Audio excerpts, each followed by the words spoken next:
অন্ধ হয়েও অদম্য ইচ্ছাশক্তি আর আল্লাহর প্রতি অবিচল বিশ্বাস নিয়ে প্রতিদিন দীর্ঘ পথ হেঁটে মসজিদে আজান দিতে যান লোকমান। শুধু তাই নয়, ১.৫ পারা কোরআন এবং ৪১টি সূরা মুখস্থ করেছেন তিনি। প্রতিদিন ৫ ওয়াক্ত নামাজ আদায় করেন, কখনো ঘরে কখনো মসজিদে।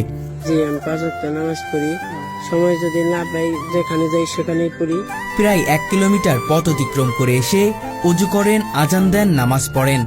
এরপর শুরু হয় পবিত্র কোরআন তেলাওয়াত। লোকমানের একটাই স্বপ্ন, পুরো কোরআনের হাফেজ হওয়া। সেই স্বপ্ন পূরণের জন্য দিনরাত পরিশ্রম করে যাচ্ছেন তিনি। সবার কাছে দোয়া চাই আমি যদি হাফেজ হইতে পারি, আজান টাজান দিতে পারি। এলাকার মানুষ তাকে নিয়ে গর্ব করে।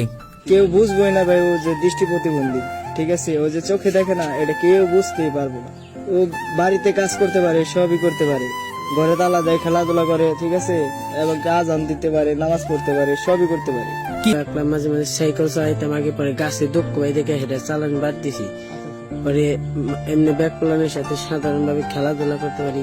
বলতে একমাত্র মা, যিনি সকাল থেকে রাত পর্যন্ত একটি ফ্যাক্টরিতে কাজ করেন। লোকমান দিনের বেশিরভাগ সময় কোরআন মুখস্থ করা ও নামাজে কাটান। মানুষ ভাবে প্রতিবন্ধীরা সমাজের বোঝা, কিন্তু লোকমান প্রমাণ করেছেন ইচ্ছাশক্তি থাকলে কেউ বোঝা নয়।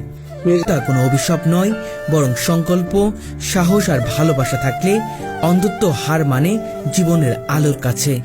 এখন বয়স আমি 2008 সালে হয়েছি, জুন মাসের 15 তারিখে। এখন 17 বছর চলে আর কি, 18 বছর করবো। মনে হইলে ওটাই তো কিছু করে না, আল্লাহ যা করে ভালো নিকেই করি। তো যে চলাফেরা করতে পারে, এটা আলহামদুলিল্লাহ, আল্লাহ পাকের কাছে অনেক শুকরিয়া। সবাই আমার নিকে দোয়া করবেন, আমিও সবার নিকে দোয়া করি।